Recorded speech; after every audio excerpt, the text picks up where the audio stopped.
Hey guys, yeah, I actually did not intend to continue doing vlogs on series I currently watch. It wasn't really such a fulfilling thing, and yeah, but I just watched the first episode of the fourth season of Legend of Korra, and there was so much happening. I just was like, okay, I have to talk about this. So here I am. Yeah, first the big one, the really, really big one, it's a time skip of 3 years. And time skips are always a little bit of a tricky thing. They can be done well, they can be bad, they can serve something, they can be for a reason where we are like, why? Why would you do that? Why make a time skip here? I had my fair share of issues with the time skip between Young Justice and Young Justice Invasion. I made an entire video about it, explaining how this time skip was probably serving to a big theme in the first season was that you discover piece by piece the history of all the characters. Now we know all the characters, so what have they done? They created an artificial new history we as viewers do not know, and we are to discover throughout the season. But this, as I said, it was artificial because everybody knew all the background except the viewer. The viewer was the only one left out of the loop. Different than in the first season when they discovered each other's history simultaneously. And now with Korra, the time skip, they did it very, very well, I have to say. There are also a lot of events that happened in the meantime, but it were events that needed time. So they used the time skip to create a more interesting new status quo to start the fourth season off. And they are not trying to make a lot of mystery out of it. They pretty much are very direct and open about it from the beginning. We have this chick with the thingy here, which is conquering the entire world, and we are not making... We're very straightforward and be like, okay, there was a fallout with the Metal Clan 3 years ago, and now she is already very far in her conquest. And... yeah, we established this right away. We get so much establishment. We establish so much and get so much exposition out in this one episode. But considering how much exposition it is, I have to say it's in a rather smooth way done. Most of the stuff happens through direct dialogue, which doesn't feel forced and unnatural, like exposition. Oh, this was the wrong melody, but you get it. The thing from Doug Walker's Casper review. And they are not trying to create mystery through it. They really did the time skip to advance the story. So the new status quo, the changed airbenders. I am really intrigued what they've done with the Air Nation. Like it can be boiled down in this one line. The Air Nation has been spread since those days, which is...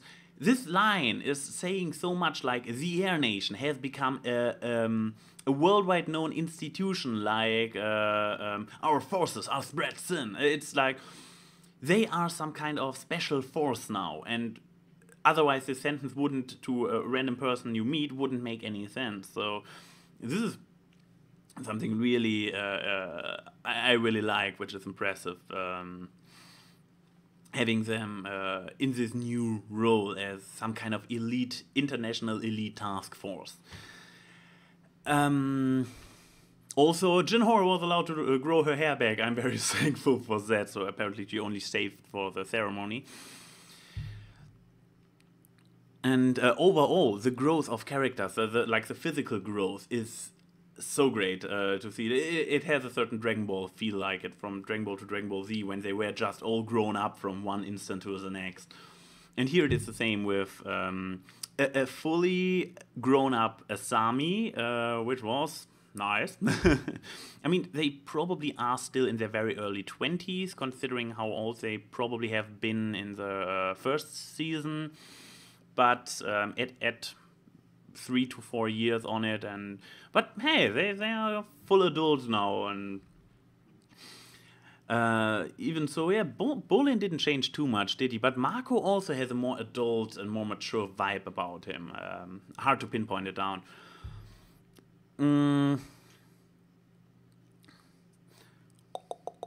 what else? Then we got the kids, the airbending kids who just grew up, which is nice to see with Milo. Milo still being Milo, but in his cartoony way. Yeah, I liked this one moment he had. But yeah, it was pretty much only one moment, considering that it was a dense episode with so much getting established. For example, with the fallout between the Conqueror, the Great Uniter. Also, about her, interesting enough, I believe it was Cellspecs who pretty much was at the end of the third season like, she is evil. She is an evil guy. I can tell it. And she didn't do anything evil throughout the entire third season. On the contrary, at the end, she saved Korra's dad and stuff like this. But even so, there hasn't even been a clue back then. Cellspecs picked up on her evil vibe, and now 3 years later, she is evil. So good on you, Cellspecs. You called it. Nicely done. It's interesting that she has found Bolin in her entourage, which, putting a little bit of trouble off. He and Opal are now dating. Nice. Also nice that we all saw it coming. I'm not sure if they maybe have been holding hands during the ceremony at the end of the third season, but now we have established, hey, they are dating. And it also now, in the setup, it puts a little bit of strains on her relationship, considering, that Bolin is with evil Conqueroress. And also Varric. In this position, I guess we will see a lot more of Varric in this season than in the last one, which I usually always welcome. I just really hope they do not use him too much and he overstates his welcome and gets a dull character. I want Varric to stay his Varricness through and through, because I love him for it. And why we are talking about those guys... am I the only one who suspects that certain bandits who have been able to get an airplane out of nowhere might actually be on her payroll? I mean, she has a lot of technical stuff carrying around with her, and we saw her recruit bandits earlier, so she is probably manipulating the entire world through this kind of schemes into following her, which makes her really... a character you will love to hate. And I guess, have I ever seen anything left before the big one? Can't recall anything at the moment. But yeah, so let's address it. Korra. I guess Korra is the best example of showing why the time skip worked very well. Because she was completely broken at the end of the third season, including her body. She was physically broken. And this kind of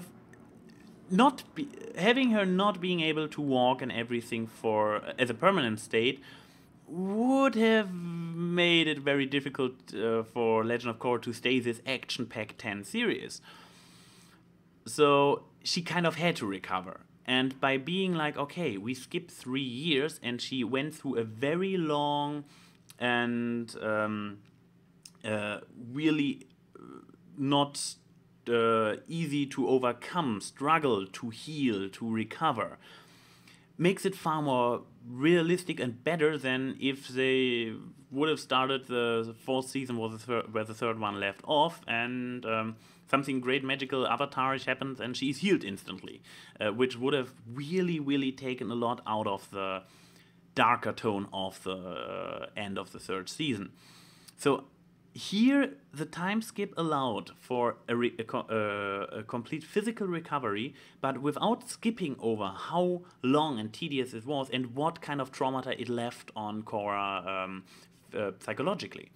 Because she is still broken, maybe not physically, but look at her.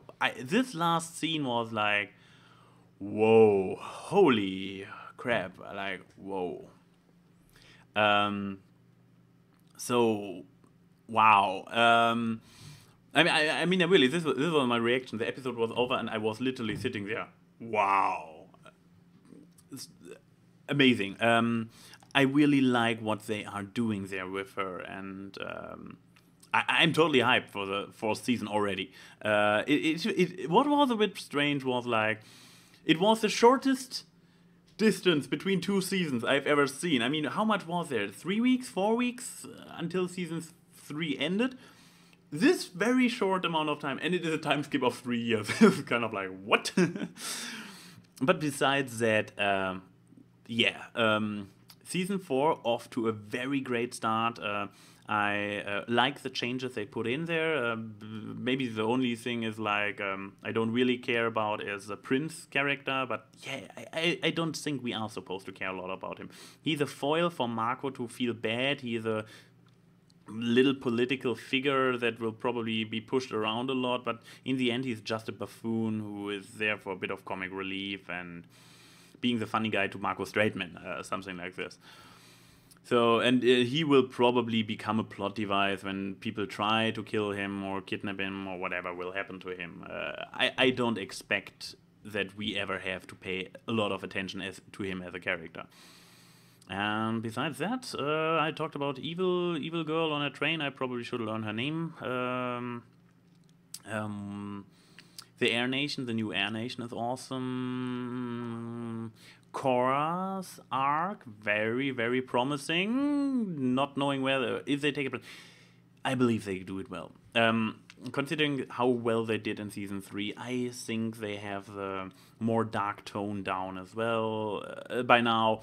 And going through this psychological journey for Korra, if this is the main theme, yeah, I'm all in for it. And did anything else happen? I don't think so. So I guess I wrap it up for today.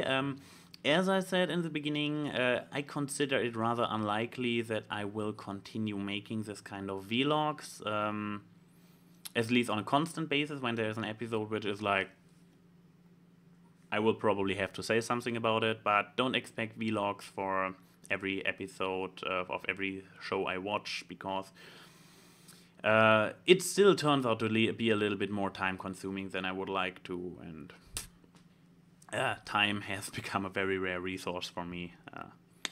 Nevertheless, this is AnY saying, see you soon.